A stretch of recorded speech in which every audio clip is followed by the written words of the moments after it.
Welcome to another episode. What are you reading? What are you writing? A weekly video podcast features creatives, writers, and readers, and we come together to talk about books. I am your host, Karen E. Osborne, author of 4 novels and counting. I am so glad you're here. I think you're going to enjoy our next guest.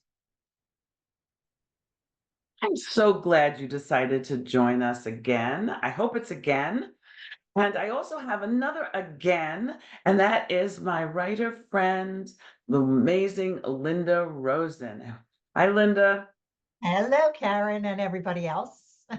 Yeah, this is, you might remember Linda from 20, I just used, my New York accent just came out, and I said Linda.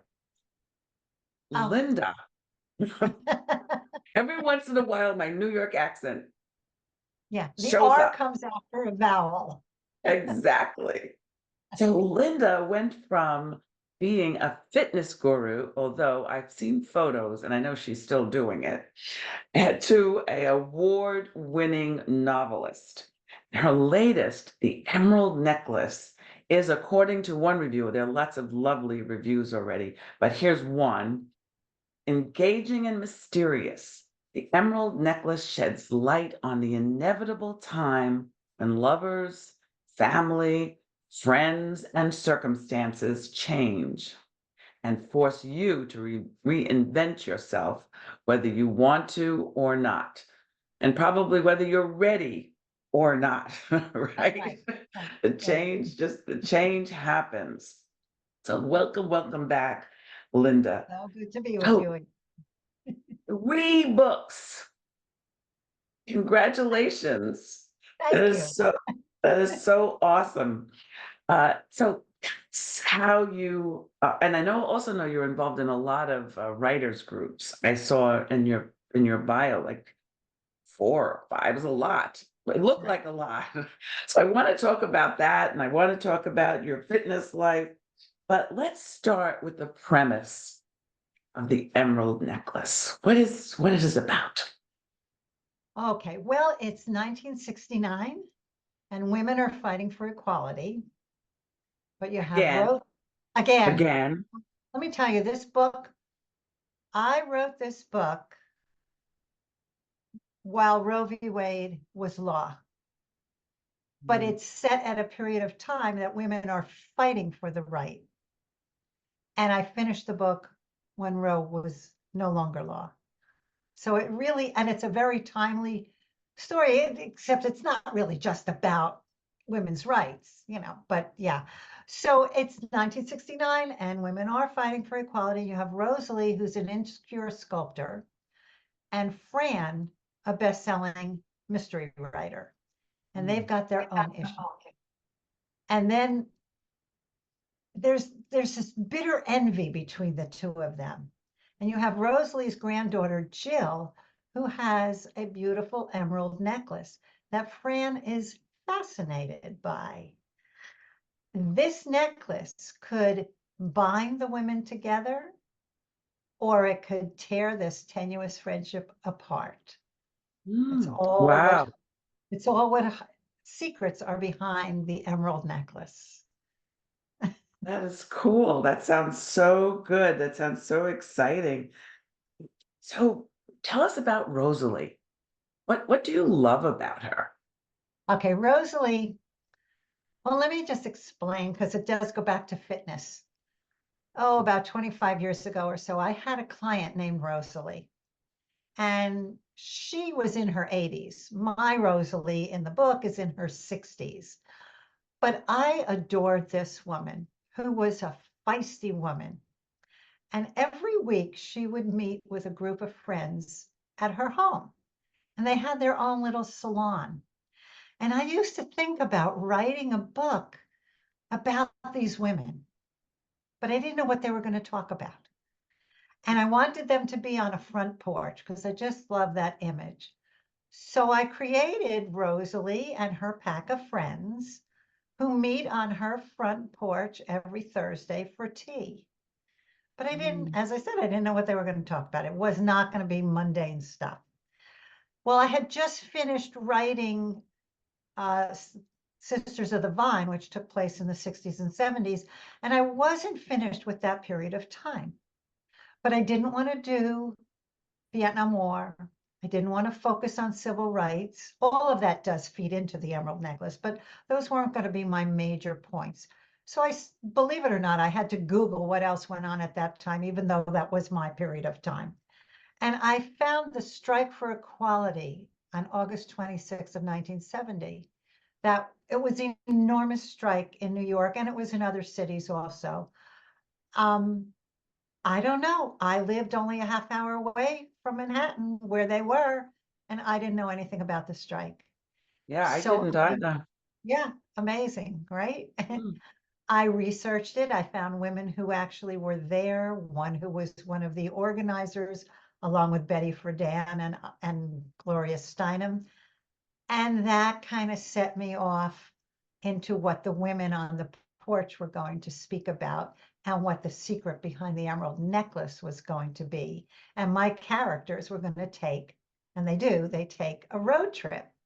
I mean, don't you love a story with women doing a road trip from Florida to New York? You know? So that's how all that came about. And so Rosalie is very special to me because it reminds me of my client Rosalie, who's gone now. But she's a very modern woman. She's in her Mm. 60s, and this is 1969, 70. She's really quite modern for that aged woman at that time. Mm. And she's just this wonderful grandmother who understands her granddaughter. And Mm. plus, she's kind of, as I said, feisty. She's also extremely insecure about her art. Rosalie's a sculptor, and she's really insecure about her art. And when she finally decides what she's going to do with it, then she really is determined. So I She, like that kind of. I like yes, that. part of her, part of her change. Besides her insecurity, is there anything you wished when she was writing herself in your book? Is there anything that you wished she'd stop doing or do less of, or Well, I wanted her to stop doubting herself. That was really to stop doubting herself. She also has a terrible back problem, which really hmm, affects the story. And I was like, just go to a chiropractor, Rosalie, get better. yourself, woman? Yeah. So I heard from the ether that you have another book. So what are you Yep. working on now? Okay. Well, this book takes place in the 1920s and 30s, and then it jumps to the 50s. It's really a mother-daughter story about a very unconventional woman. Very Mm. unconventional. Of course, there's a piece of jewelry with big secrets behind the earrings that my character Lucy and her two best friends, when they were 16 years old, got the exact same pair of earrings. And this earring runs through the story because the secret behind it really does tear her daughter's life apart. Hmm. Wow. I don't I want just to say more. no, no. I think it's so interesting that the jewelry plays such a powerful part in the story. That's just so intriguing. And Yeah. when you were talking about the emerald necklace, and I read quite a few of, I went to your website and everything, and I thought about some of my mother's jewelry and some of the secrets that, you just got me thinking and looking and exploring. It's so Well, see, cool. now this is great because I have a program that I do. It's called Jewelry and Books Go Together Like Wine and Cheese. And I do this at jewelry stores. I do it for organizations. I have a couple of them booked. I'm doing it with a book club next week. where I talk about the secrets behind the jewel. I don't talk about the secret in the novel. I talk Mm. about what made me create that secret, because I've got some wild stories about why I use those pieces of jewelry. And I invite the people who are there to bring their own heirloom pieces, and we make up a story about them. So That's so cool. That sounds awesome. it's a lot of fun. I would love to come up to where you are and do Yeah, that is very, very cool. Jewelry and stories and just add a yeah. glass of wine and you got Well, me. yeah, there you go. Well, that's it. Jewelry and books go together like wine and cheese. So you got to have the wine and the cheese while you're talking about all the heirloom jewelry.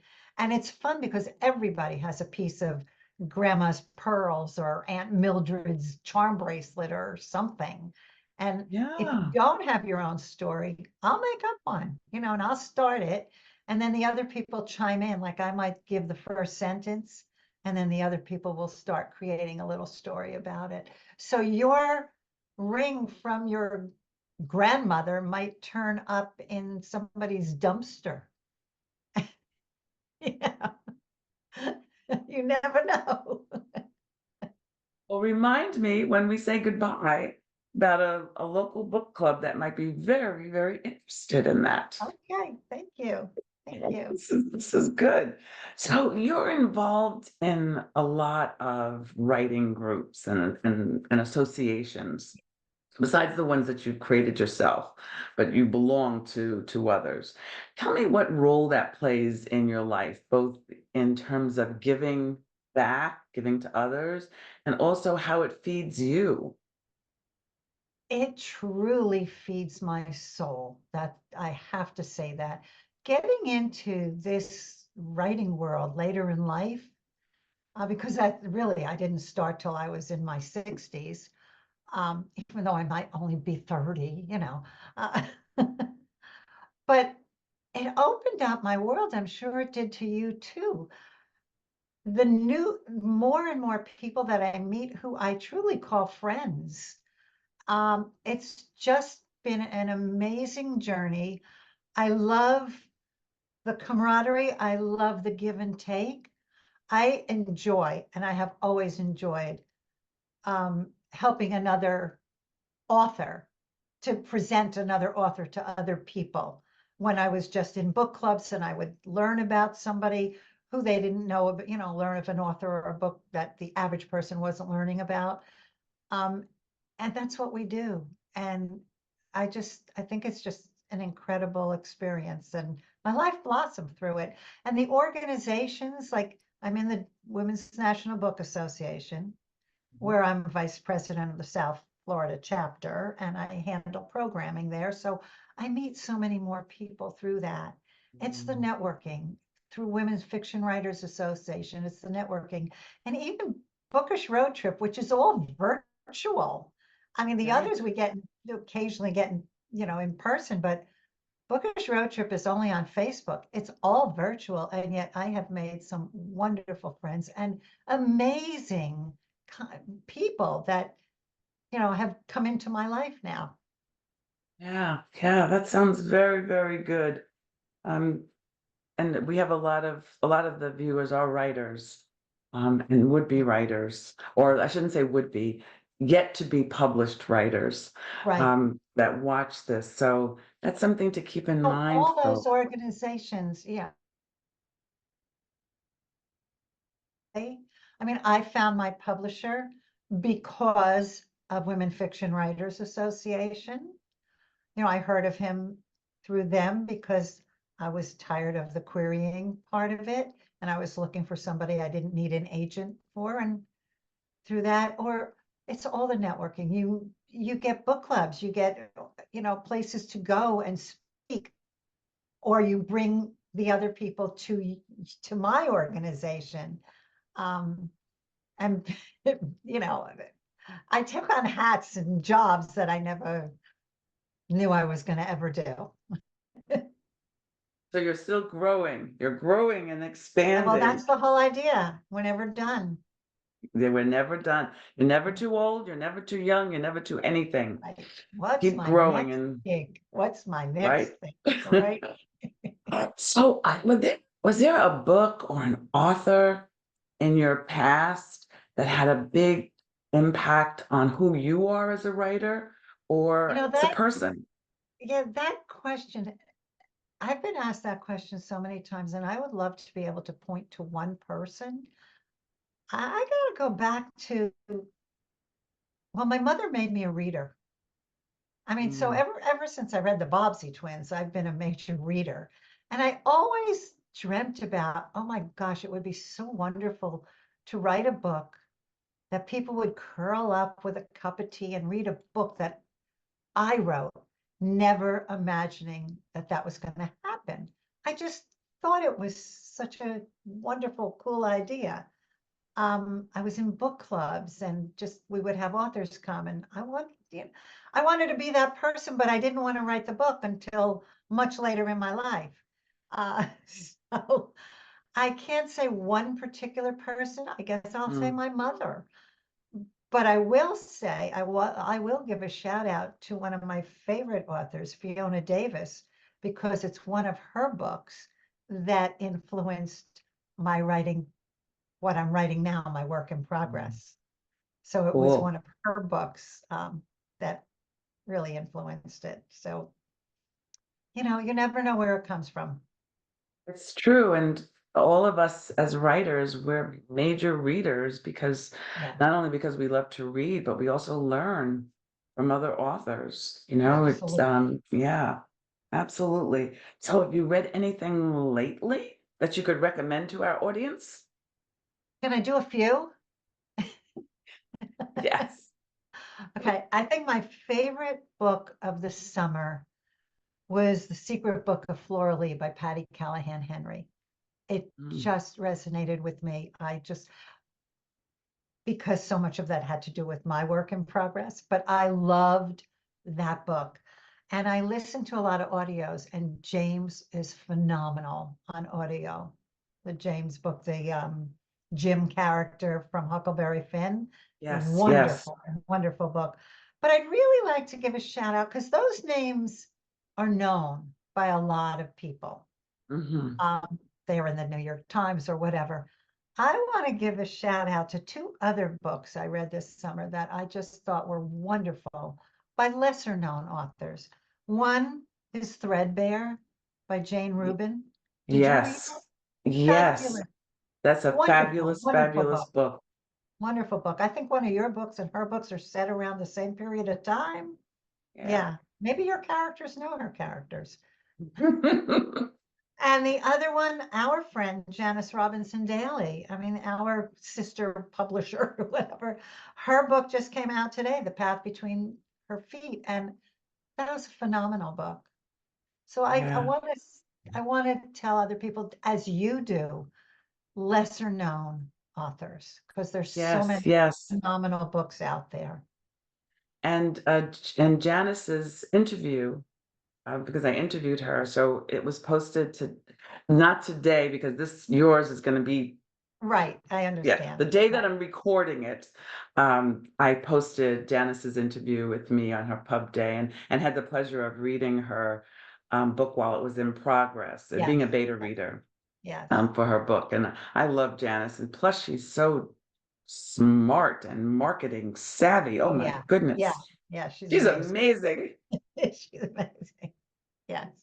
So now we have everybody totally intrigued and they all want to read your books, not only the Emerald Necklace, but your previous two books and the one that's going to come maybe 2025 sometime in. That So would be wonderful. tell everybody how they can find you. Oh, I would love you to find me because I like to talk to my readers. I love to talk about books. On my website, which is linda-rosen.com. Make sure you got the dash in there, the hyphen, linda-rosen.com. You can connect to me through email from there. You can connect to me from Facebook or Instagram from there. You can sign up for my infrequent newsletter, Linda's Tea Room. And just read other stuff, read the first chapters of my books on the website. Yeah, please, linda-rosen.com. linda-rosen.com. So I hope all of you are going to go right there and you're going to send Linda a note and you're going to let her know that you met her on What Are You Reading? What Are You Writing? I hope to see you guys next week, next Tuesday, for a new episode. Thanks, everybody. Bye. Bye, Thank Linda. you. Thank you. Bye-bye.